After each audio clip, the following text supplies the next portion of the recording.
Hey, what's going on, guys? I'm back. How you guys doing? I know y'all see the title of the video in this one, man. We got Triple H needs to add more variety to his repetitive booking. Now, the main reason why I'm saying this is because, there are definitely a good number of issues with Triple H's booking, and it's pretty apparent during the time he's been here. But this is one that really stands out a lot as well, and that is the fact that there's really not much variety when it comes to like who's wrestling who. For a long periods of times, we'll have the same wrestlers wrestling the same group of people. That's what it's kind of like now wrestling. Just this group fighting that group, this group, and it's like a whole bunch of smaller groups grouped together. Look what he did with Rhea and Liv. That literally was just really Rhea and Liv. Dominic, he didn't do anything with him. All of that heat and all of that stuff he did with Rhea and Liv literally did not end him up with nothing. As you can see, Dominic does barely even have any matches. He doesn't even really get microphone time or really much of anything, to be honest. So it was that whole time, it was just throwing them in with Raquel, really just to constantly have them have repeat matches. They fought each other from when they first fought at least about three or four, maybe even five times, including just random tag team matches and stuff. Went to like three different pay-per-views. It's just too repetitive and too long, especially if you know what the outcome is going to be. Cody Rhodes and Kevin Owens, they have literally are on their third fight, and then they're dragging it. They're dragging it all the way to the Royal Rumble. Like, you're just dragging things on. Like, they already fought twice. Cody won. They fought months and months ago, and then he studied revolving around them. This on SmackDown, this whole Nia Jax, Bianca Belair, and it's crazy because Bianca was a tag champion with Jade, so they should be more focused on that, even though both of them should clearly be competing for the main title. But instead, he's been putting them and Naomi and Bailey and Candice and all of them in the same circle. Tiffany was kind of the one that stood out because she had Money in the Bank. But as you can see, even after winning Money in the Bank, she's still staying in that same circle. And from what it looks like Nia Jax's career is pretty much over. Because soon as she drops the title, she doesn't even win the Fatal Four Way to come back and get a rematch for her title. And even if she did come back, she's probably not going to win that. That could be a video in the future.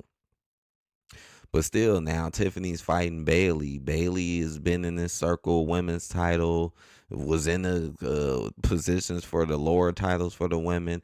And just like the lower ranks with Chelsea Green and her title. And now it's going to be Dakota Kai versus Live Valkyrie. Whoever wins that, it's just gonna be a small group of people that's gonna keep contending for it. Just like in SmackDown with the tag titles, it's just that small group, and they haven't even been using the Street Profits, and it's still just a small group. Really of just El Gato Phantasma and Mr. Motor City. It's like it's really just becoming about DIY Motor City Machine Guns. Really, what's going on with Shinsuke titles is he's just keeping it LA Knight and Shinsuke and keeping them in that small little group. The matches are just way too repetitive. Even the matches we got on Raw on Netflix, a lot of them kind of were the same people fighting the same people. We rarely kind of get a switch up. On the next Raw, we got Damien Priest fighting Finn Balor again. The same thing. Gunther, he might get a different opponent, but a lot when it comes to the matches. It's gonna be a lot. Just like with Chelsea Green, you got her fighting Mi Chen again. Mi Chen fighting Piper Niven again. Everybody's again. If I think y'all get my point, like everybody is kind of staying in that same circle in that same group, and they're not really going out. Like, yeah, Rhea might get a new opponent, but who could that be? What, Raquel? It'll be that same group, that same circle. It is something to just think about, something to think about here, you know, because it really is Drew McIntyre kind of staying in the same lane, doing the same thing. Ludwig Kaiser and them kind of staying in the same lane, doing the same thing. You'll literally have week after week of the same promo, but then you'll see the same circle of people fighting with like slight little differences and slight, maybe a stipulation or something.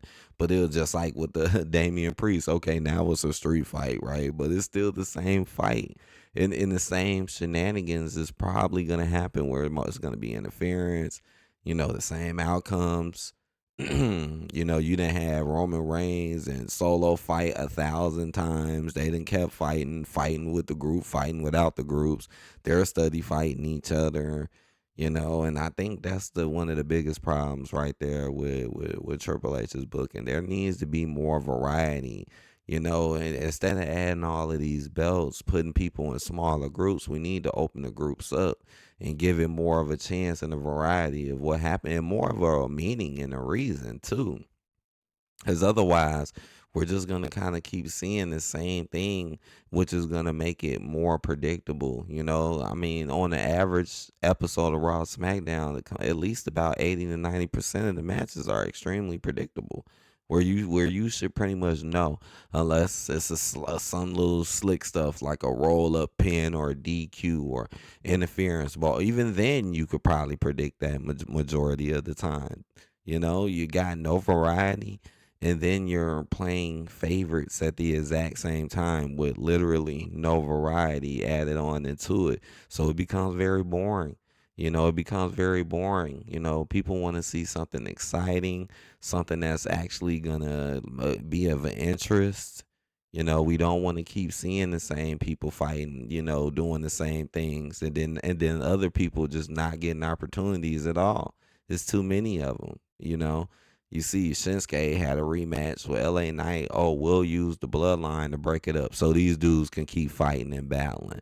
And even if LA Knight wins it back, which I think he will, he'll be right back fighting Andrade again. Carmelo Hayes, don't even know what they doing with Carmelo Hayes. Wasn't he supposed to be doing stuff with Bronson Reed? He's just nowhere to be found now. Well, I mean, what is going on here? Remember how long the Y6 fought Alpha Academy and his group? Like they was just fighting for a long time.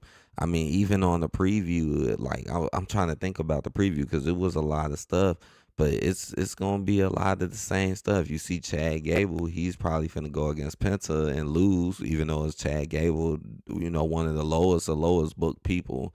So Penta is not gonna really get pushed well. You're beating Chad Gable. Come on, he's already out the gate, not giving you much really.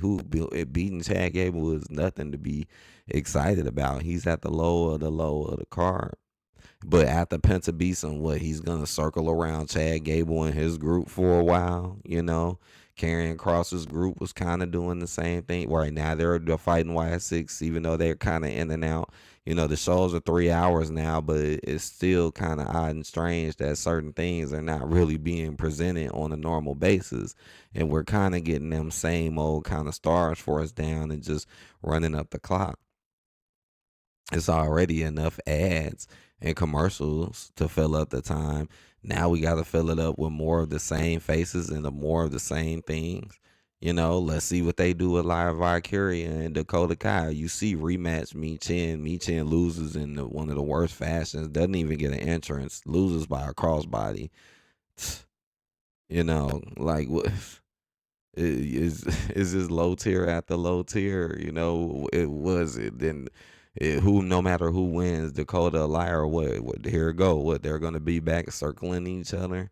I think the Tiffany Stratton thing was a big disappointment. Now we gotta look for what Rhea. I mean, Gunther 9 times out of 10 is gonna be headed towards Cody. I mean, not Cody, CM Punk. So that's kind of this. Well, you know.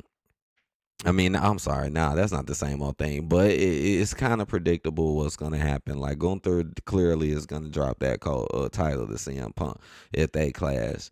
Again, Cody, they really just did Cody wrong. They really, I mean, yeah, you got WrestleMania and stuff coming up, but even those could be predictable because right now the two main picks I got for WrestleMania is Roman Reigns and John Cena. But you never know. It could be a sneak in. But that's what I think it is too. It's just the repetitive. It's like we're tired of seeing the same circles. Like even in the pay-per-views, it will be the same people literally who's been fighting. Oh, what one day they were in a tag team match. The next day it was one member fighting a different member, but it's still in that same group.